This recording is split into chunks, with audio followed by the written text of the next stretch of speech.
करतूत सारी वो है, वो बिल्कुल जेपी दलाल की है इसमें। अच्छा। लड़ाई ही 350 करोड़ का जो घोटाला है ना, सारा खेल उसी को दबाने का चल रहा है। ये आप खुलेआम बोल रहे हैं कि ये सारा जेपी दलाल का करा दे रहा है। मैं सबूतों के साथ वो करूंगा ना, सबूत है मेरे पास। और उस टाइम पर कृषि मंत्री जेपी दलाल थे। मैं बिना तथ्यों के कोई भी बात नहीं करता हूँ। मैं खुद इस चीज का भुगत भोगी हूँ। जो 350 करोड़ का बीमा घोटाला है, उस चीज का मैं खुद भुगत भोगी हूँ इस मामले में। रवि आजाद के ऊपर एक ऐसा बदनामी का चोला पहनाने की कोशिश कर रहे हैं, लेकिन सबसे बड़ी समस्या ये है, मैं तो बताऊंगा कि उस साइज का चोला है ना, जो बदनामी का चोला पहनाने की कोशिश की जा रही है, वो साइज फिट नहीं बैठ रहा है और कुछ भी नहीं है। अच्छा। कानून, जो मैंने पीछे एसपी के भी बयान सुने हैं, उनका बयान सुन के ऐसे लग रहा था कि ये पुलिसिया बयान कम है और राजनीतिक बयान ज्यादा है। अच्छा। और आज मैं आपके चैनल के माध्यम से पुलिस प्रशासन को भी ये कहना चाहता हूँ, यदि राजनीतिक बयान देने या राजनीति के दबाव में काम करना है, फिर वर्दी को छोड़ करके आप सफेद कुर्ते पहनिए और राजनीति करिए, फिर देखते हैं हम। पुलिस प्रशासन रस्सी का सांप बनाना छोड़ के इस मामले में न्यायिक जांच है ना, वो अपनी अच्छी तरीके से करे। उसके लड़की के पिताजी कह रहे हैं रवि आजाद गाड़ी में था और वो भी साथ में था।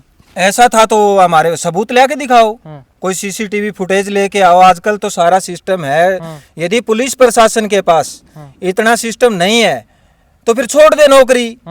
आज के दिन कौन सी चीज नहीं है पुलिस के पास, 1 मिनट में ये बता देगी कि ये बंदा कहाँ पे था। जेपी दलाल तो आपकी बदजुबानी से आ रहा है। अच्छा। बिल्कुल, वो आपकी जीभ न कंट्रोल कर दे, न तो उसका है जनता उसने और भी बड़ा मार जनता जिता दे।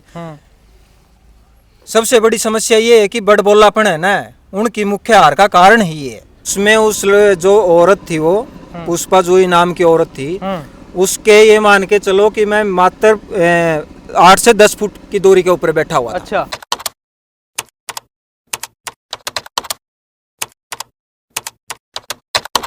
भाई राम राम सारे भाइयों ने स्मार्ट हरियाणा यूट्यूब चैनल देखने वाले सारे दर्शकों का हार्दिक स्वागत है। फिलहाल गांव आपी आलमपुर के अंदर मौजूद हाँ।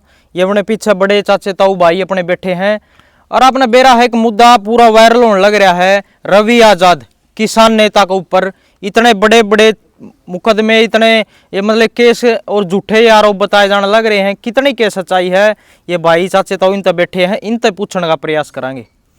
भाई राम राम। राम राम जी। क्या नाम है आपका? आपको भी और आपको आपके दर्शकों को भी जी। गांव आलमपुर में पहुंचे हो आप, और यहाँ पहुंचने पर आपका बहुत बहुत धन्यवाद है जी। जहाँ तक बात रवि आजाद की है, वो एक किसानों के कमेरे वर्ग के लिए हमेशा लड़ाई लड़ने वाला आदमी है जी। ये नहीं है कि आज जैसे कि इस मुद्दे को हम लगातार देख रहे हैं, उसके ऊपर लगातार कमेंट कोई बोल रहा है कि एक जातिवाद का है, ये है, वो है। आप इनका पीछे का इतिहास उठा के देखो। इसने हमेशा जो भी जिसके ऊपर जुल्म और अत्याचार हुए हैं, उसकी लड़ाई लड़ने का काम किया है। और मैं आज एक बात ये भी कहना चाहूँगा, इस मुद्दे को यदि आप जातिवाद के चश्मे से उतार कर देखोगे तो ये मामला ही कुछ भी नहीं है। अच्छा। सरकार चाहती है इस मुद्दे को सिर्फ और सिर्फ एक जातिवाद का रंग दिया जाए और समाज में भय का माहौल पैदा करके जातिवाद का रंग दे करके और समाज के ताने बाने को बिगाड़ने का काम सरकार कर रही है। अगर रवि आजाद दोषी होते तो वो पहले लाइव क्यों आते? अगर दोषी होते तो कितने छुप जाते, पर वो तो खुले हैं, घर बैठे हैं अपने। कुछ बातें मान लिया, घर आदमी वही बैठेगा, खुला आदमी वही घूमेगा जिसने गलत ना किया हो। जो आदमी गलत करता है ना, वो बिलों में छुपने की कोशिश करता है, दाएं बाएं घूमने की छिपने की कोशिश करता है। रवि आजाद आज भी आपके घर बैठा है, उसके ऊपर कोई किसी प्रकार का नहीं वो डर है।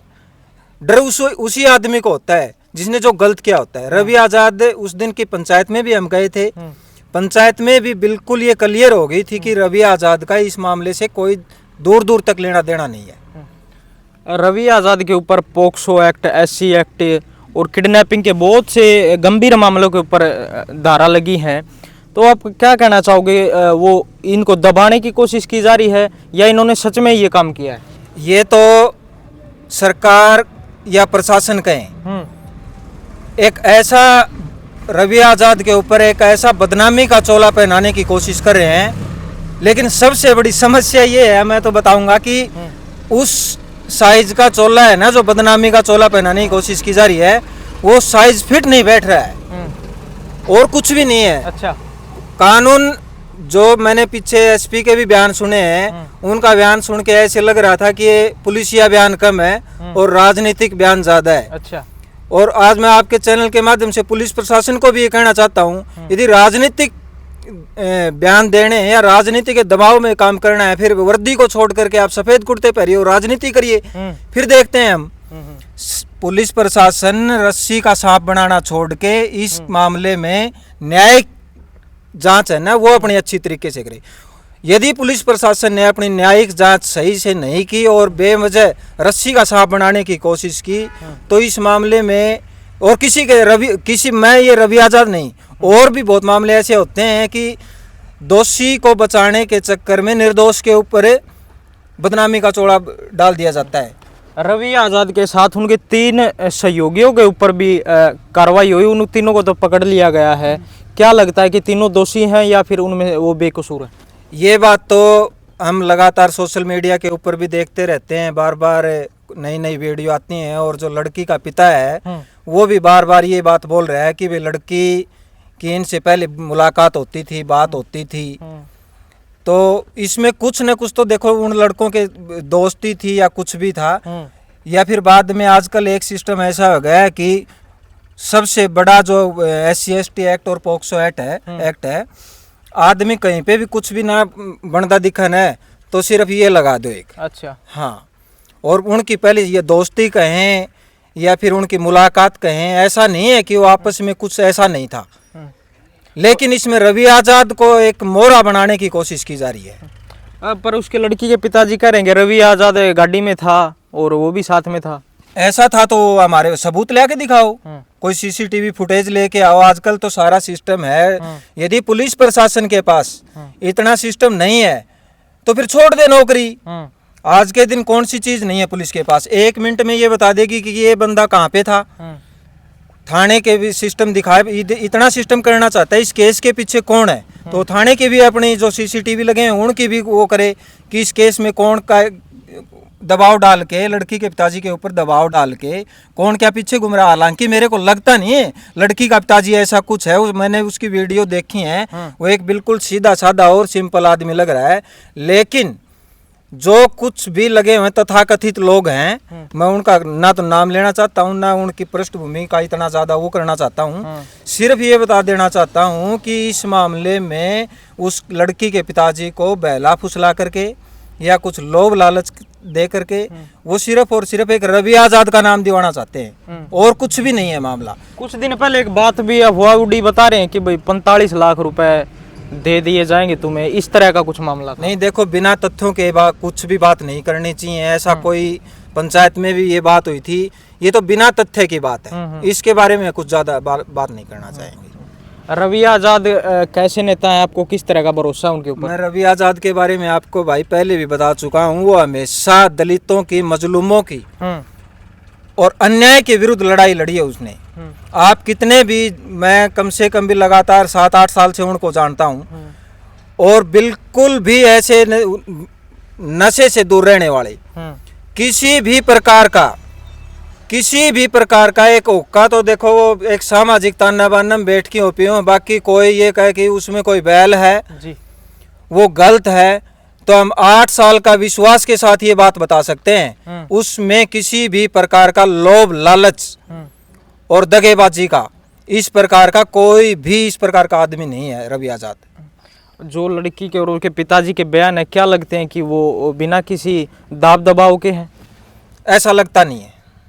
ऐसा लड़की के पिताजी ने जो एक सबसे मेन बात ये है कि जो बयान में हमने देखा है, वो ये बोल रहे हैं कि उनकी आपस में बातचीत होती थी। जो 3 लड़के अरेस्ट किए गए हैं, उनकी आपस में यारी दोस्ती थी, कोई पढ़ाई का लगा लो चाहे कुछ भी लगा लो, इस मामले को आगे बढ़ा रहे हैं। नहीं तो पुलिस प्रशासन चाहे ना इस मुद्दे को सिर्फ 2 दिन में ये दूध का दूध और पानी का पानी कर दे, लेकिन सिर्फ और सिर्फ एक ये चोला ढूंढ रहे हैं कि ये बदनामी का चोला ये फिट आ गया और इसमें उठा के रवि आज़ाद को बदनाम करके और जेल में ठोक दो।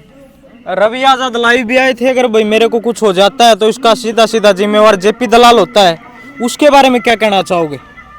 देखिए, किसी आदमी को ये शक होता है रवि आजाद को इसके इस प्रकार की कोई घटना घटी होगी, उनको थ्रेट होगा इस चीज का, तो जरूर उनका नाम लेंगे वो, क्यों नहीं लेंगे। मेरे को ये लगता है कि इनसे मेरे को खतरा है, तो मैं कम से कम भी प्रशासन को या इस समाज को आगाह करूंगा कि मेरे साथ कुछ अनहोनी होगी, तो नाम लेना भी चाहिए, बिल्कुल लेना चाहिए। रवि आजाद का मैंने इंटरव्यू किया था, उन्होंने बताया था कि मैंने लोहारू इलेक्शन में सच का साथ दिया था, इसलिए ये इलेक्शन हार गए और उस कारण का ये द्वेष भावना मेरे से रख रहे हैं। जेपी दलाल तो हारने किसी के हराने से नहीं, जेपी दलाल तो आपकी बदजुबानी से आ रहा है। अच्छा, बिल्कुल, वो आपकी जीभ न कंट्रोल कर दे, न तो उसका है जनता उसने और भी बड़ा मार जनता जिता दे।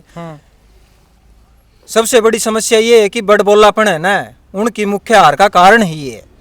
अच्छा, मतलब जो खुद करते हैं उनका मतलब ये परिणाम है अब। बिल्कुल, आज ये परिणाम, ये जनता ने ये परिणाम दिया है, वो उनके बड़बोलेपन का परिणाम दिया है।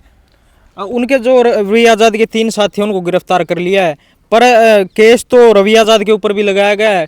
पुलिस ने अभी तक रवि आजाद को क्यों नहीं पकड़ा, इसका क्या कारण मानते हो? कोई ठोस सबूत नहीं मिले हैं या फिर वो इस मामले में शामिल ही नहीं है? अभी तो देखो, एक बार तो ये है कि ये जांच का विषय है। दूसरी बात, मैं पहले भी 2 बार आपको बता चुका हूँ, पुलिस के पास ऐसा कोई ठोस सबूत ही नहीं है, और वो सिर्फ और सिर्फ एक ऐसा, उनको शायद तो दर्ज ही ना मिल रहा हो ऐसा कि इस डाल का एक बदनामी का चौड़ा पड़ा जो रवि आजाद के ऊपर फिट बैठा और उसने हम ले जाके समाज ने दिखावा कि ये बंदा गलत है। लेकिन वो बंदा गलत नहीं है, किसी भी एंगल से गलत नहीं है। हो सकता है उसकी गाड़ी, भरोसे में गाड़ी चाहिए, मेरे पास हो साधन हम भी देते हैं, किसी का मांगते भी हैं, देते भी हैं। इसका मतलब ये नहीं है कि हमारा साधन था तो हम भी उसके एक बहुत बड़े गुनाहगार हो गए। लिए दिए बिना सामाजिक ताना बाना, आपस में किसी के पास सुई है, किसी के पास जहाज है, ये सामाजिक ताना बाना लेने देने से ही चलता है। अगर रवि आजाद निर्दोष पाए जाते हैं तो क्या जिन्होंने उनके ऊपर आरोप लगाए थे और पुलिस प्रशासन, वो सभी माफी मांगेंगे? देखिए, तो आगे की बात है। बाकी जिस दिन पंचायत हुई थी उस दिन भी यदि जो लड़की के पिताजी हैं वो आ जाते, सबसे बड़ी देखो, पुलिस प्रशासन कहें या कानून कहें, वो तो कब सजा देगा ना देगा, होगी ना होगी, झूठा साचा जो भी सिस्टम होगा। लेकिन जिस दिन पंचायत हुई थी, महापंचायत हुई थी, उस दिन मेरा तो सच पूछो तो ये विचार है कि उसके पिताजी को भी आना चाहिए था। उस पे बाद में देखा कि भाई पंचायतों में अन्याय होता है, ऐसे होता है। हमने ऐसे भी फैसले देखे हैं जो कोर्टों में आज तक लंबित पड़े हैं, और वो फैसले पंचायत ने एक ऐसी नज़ीर पेश की है कि उनका समझौता भी हुआ है, साथ में आज भी बैठते हैं, सामाजिक ताना बाना भी बरकरार रहा है। पंचायत में आने से कोई ये नहीं है कि मैं गुनाह छिप जाता है और कोई किसी का वो होता है। न तो पंचायतियों ने रवि आजाद की खीर खा रखी है और न ही लड़की के पिताजी की खीर खा रखी है। पंचायती हमेशा निष्पक्ष होते हैं और न्याय की बात करते हैं। आप उस महापंचायत में शामिल थे? मैं बिल्कुल उस पंचायत में शामिल था। बहुत से लोगों का ये आरोप लगाया जाने लग रही है कि उसमें जो महिला थी जिसको वो बताने लग रही कि मेरे साथ उधर छेड़छाड़ हुई है, उसके ऊपर क्या कहना चाहोगे, कितनी क्या सच्चाई है उसमें? उस जो औरत थी, वो पुष्पा जोई नाम की औरत थी, उसके ये मान के चलो कि मैं मात्र 8 से 10 फुट की दूरी के ऊपर बैठा हुआ था। अच्छा, एक आदमी एक ओक्का चल रहा था वहाँ पे रूटीन में, सिर्फ ओक्का पीने के लिए। वो जैसे ही औरत आई ना, उसको उसके बॉडी लैंग्वेज को देख के ऐसे लग रहा था कि ये कुछ न कुछ गलत करने वाली है। और 1 मिनट में या 2 मिनट में ही उसने वो परिणाम दे भी दिए। अच्छा, उसकी मंशा ही सामाजिक जो पंचायत थी ना, उसके माहौल बिगाड़ने की थी, और कुछ भी उसका मकसद नहीं था। हमने उसके बिल्कुल पंचायत की गरिमा को ठेस पहुंचाना था। जैसे ही शुरुआती दौर में तो हमने ये भी देखा था, जब पंचायत में महिला आई तो हमें इस चीज का गर्व हुआ था कि आज हमारे समाज की महिलाएं भी पंचायतों में बढ़ चढ़ करके भाग ले रही हैं। हमारे लिए गर्व की बात होनी चाहिए थी। लेकिन जैसे ही उसने सामाजिक ताना बाना जो पंचायती होता है उसको बिगाड़ने की कोशिश की ना, वहाँ पे दिल टूटने वाली बात भी थी। और उस औरत का मैंने पीछे भी देखा है, पीछे इलेक्शन टाइम पे काउंटिंग की कोई उसकी वीडियो वायरल हुई थी, उसी टाइम पे भी उसका यही ड्रामा था। अच्छा। और मैंने 1-2 बार और भी सुना है, आप जैसे बंधुओं से सुना है कि उसका हमेशा ही ये प्रोपेगेंडा रहता है और कुछ भी नहीं था वो। क्या रवि आजाद के ऊपर इसलिए दबाया जाने लग रहा है रवि आजाद को क्योंकि वो किसानों की आवाज उठाते हैं? इसमें कोई दो राय नहीं है। वो सबसे बड़ा तो आज का जो मुद्दा है वो 350 करोड़ का बीमा घोटाले का मुद्दा है। और उसमें सरेआम मैं उनकी भी छोड़ दो, एक बार रवि आजाद की छोड़ दो आप, मैं सबूत दे सकता हूँ, मेरे गांव के सबूत दे सकता हूँ। मेरे गांव में आज भी बीमे के पैसे कटे हुए हैं, 2023 खरीफ के पैसे कटे हुए हैं, क्रॉप कटिंग हुई है। आधे लोगों के पैसे मिल गए हैं, आधे लोगों के पैसे नहीं मिले हैं, आधे लोगों के पैसे कटने के, बैंक से पैसे कटने के बाद बीमा के 2023 खरीफ के पैसे भी वापिस आ गए और बीमा भी आ गया। जो बचे हुए लगभग 60% के आसपास लोग बचे हुए आज भी दर दर की ठोकरें खा रहे हैं। और वो हमने तो, हमारे कुछ साथियों ने मुकदमा भी दायर किया हुआ है।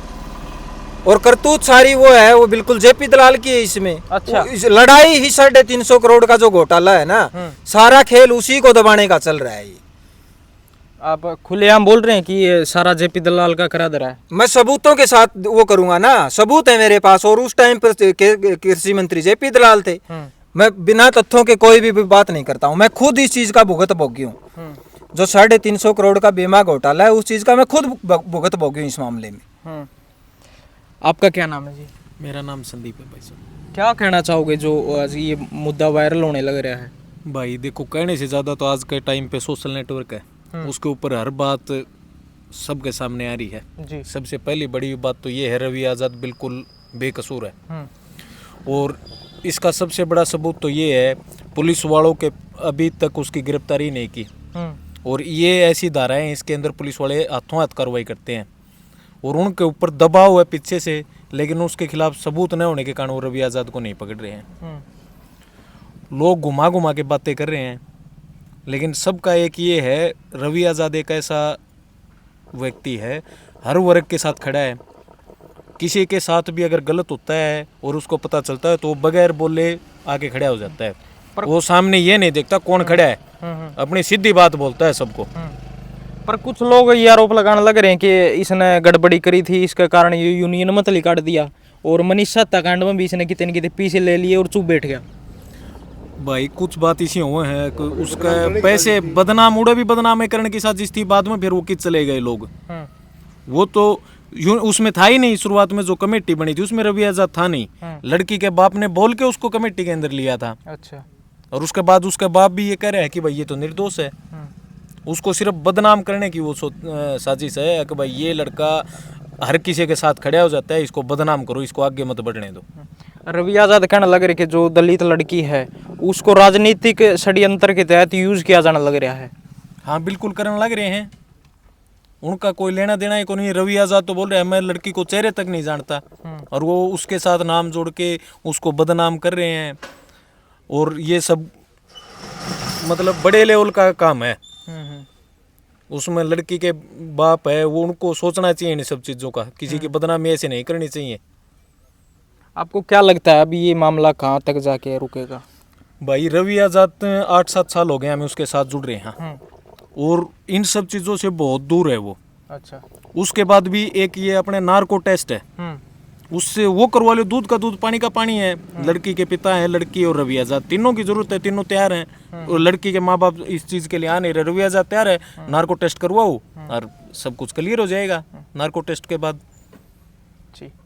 पीछे जो ये मनीष हत्याकांड हुआ था वो भी अभी तक क्लियर साफ नहीं हुआ, सीबीआई की जांच चलने लग रही है।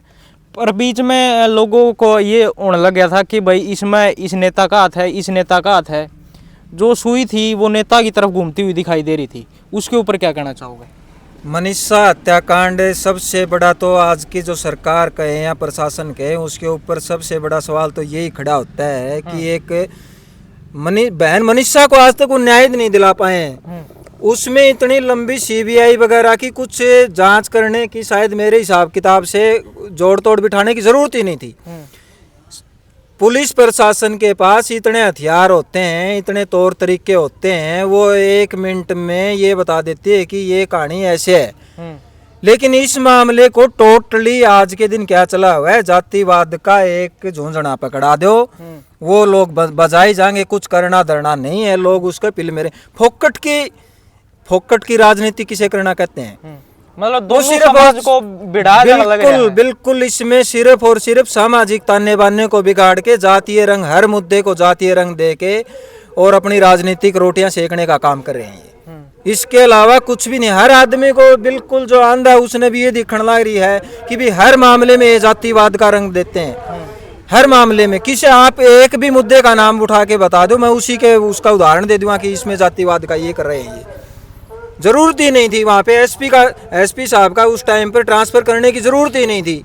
बिल्कुल 3 दिन में दूध का दूध पानी का पानी हो जाता है उस मामले में। जो अब एसपी लोहारू है, ये क्या लगता है, ये आपकी जांच निष्पक्ष करेंगे? एसपी लोहारू नहीं है भैया, डीएसपी लोहारू हाँ है, जी, जी। आर्यन है जी। मेरे को लग रहा है कि वो न्याय करने की एक उनके अंदर अच्छी क्षमता है, अच्छे पुलिस अधिकारी हैं। लेकिन पुलिस अधिकारियों के ऊपर भी आजकल एक राजनीतिक सिस्टम ऐसा हो गया है कि वो ऊपर से दबाव देके और निष्पक्ष जांच नहीं होना देना चाहते। अच्छा, मतलब सत्ता की पावर तय सब कुछ खरीदना जान लग रहा है। बिल्कुल खरीदे जाना। वाई पूर्ण कुमार के मामले में देख लो, वाई पूर्ण कुमार के मामले में कितनी जांच आगे बढ़ी है, कितना न्याय मिला उनको। बिल्कुल जबकि उन्हें तो बिल्कुल क्लियर कट कर दिया था, लिखित में था सब कुछ। क्या हुआ उस मामले का? बिल्कुल कुछ भी नहीं हुआ। और आप आगे की बता रहा हूँ, आगे भी कुछ नहीं होगा उस मामले में, अच्छा। बिल्कुल नहीं होगा। शत्रुजीत कपूर का क्लियर कट नाम ले रखा है। शत्रुजीत कपूर का एक डीजीपी पद से, सिर्फ डीजीपी पद से हटाया और कुछ नहीं किया उसका। और इसी मामले में ये ही धाराएं किसी और के ऊपर, एक सामान्य आदमी के ऊपर लगी हुई होती ना, अब तक तो जेल की रोटी खा रहा होता वो आदमी। मतलब पैसा और पावर कहीं ना कहीं मतलब सब कुछ खरीदने के लिए इस्तेमाल की जा रही है। बिल्कुल की जा रही है। वाई पूर्ण कुमार के मामले में सबसे पहले तो अब तक गिरफ्तारी तो छोड़ो, जब एक संदीप लाठर, शायद संदीप लाठर था जी, उन्होंने भी सुसाइड किया था, उस मामले में सरकार 3 महीने तक अपनी रिपोर्ट नहीं सौंप पाई। क्या काम है सरकार का? एक 3 महीने का टाइम थोड़ा होता है क्या? अपनी रिपोर्ट सौंपती उसको, आजकल बेल पे ही नहीं जाता वो। कुछ भी नहीं है, सिर्फ और सिर्फ उस मामले को एक इतना लंबा खींचते हैं कि वो लकीर है, लोग उस लकीर को देखते रहते हैं कि ये आगे कितनी बड़ी, इसका क्या हुआ, पतली हुई कि चौड़ी हुई। विकास करने से मतलब नहीं है। विकास का यदि मुद्दा उठाएंगे उससे उसमें पैसे लगते हैं, उसमें जोर लगता है।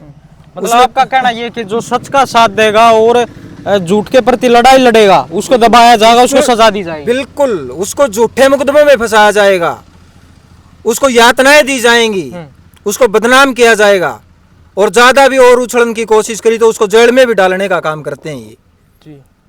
मुद्दा नहीं है इनके पास। विकास का जब मुद्दा नहीं होगा ना तो सरकार ऐसे ही ढोंग रचेगी। ये टोटली ढोंग रचने का काम करते हैं। जी, आप क्या कहना चाहोगे? जी, जांच चल रही है इसमें। ये तो हो कौन सकता है, इस आदमी तो है कौन यो। कई बार आंदोलन नाम सूत बैठा है, निष्पक्ष बात करनिया, निडर लड़का है, ठीक। इसने दबाने की कोशिश कर रही। जी। जिस भी इलाके में कोई भी युवा नेता उठेगा, अड़ेगा राजनेता का आगे, उसको ठुकरा दो जाएगा। मतलब जो किसानों की और आग की आवाज उठाएगा उसको दबाया जाएगा। ठीक है जी। भाई गांव अलमपर के अंदर आप ही मौजूद थे, सभी के विचार आपने सुने हैं और इनके जो विचार थे वो इन आपकी राय आपके सामने रखी है, और आप अपनी राय कमेंट बॉक्स में जरूर रख देना इन बातों में कितनी के सच्चाई और कितनी के झूठ है। तब तक मिलते किसी नई अपडेट के साथ। जय हिंद, जय हरियाणा।